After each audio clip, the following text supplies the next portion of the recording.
Hi guys, so today's video is going to be my current skincare routine. This is just part of it, but I did introduce you guys to the Charlotte Lacroix high-end skincare line last year in May, and I've been using these products ever since then. They now have a new program where they are selling their products at factory prices, so they are a lot less expensive than they were when I first introduced this brand to you guys.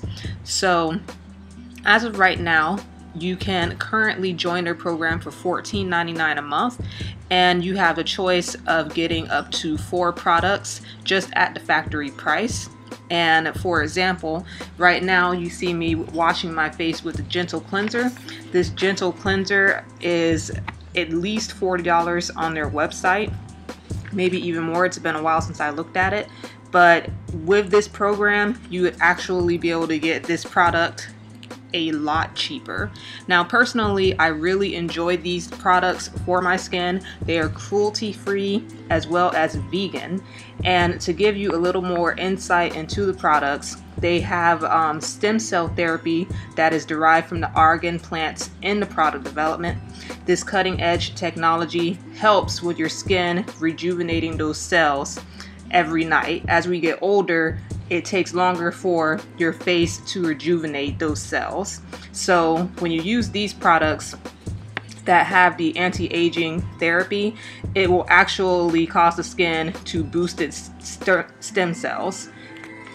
I can definitely tell the difference in my skin since I've started using these products. My skin is a lot firmer, it's tighter. I used to have bags under my eyes ever since I was probably about 11 years old. Now the bags are a lot less noticeable. I can actually go without using concealer under my eyes if I want to. And they also have a BB cream, which I enjoy using when I go makeup free. So like I said, you're going to see the difference when you use these products on your face, and I just really wanted to share that the price was a lot less expensive and by comparison to my last video. If you guys want to check it out, I'm going to be putting my coupon code AIRY down in the description box, and I hope you guys all have a great week.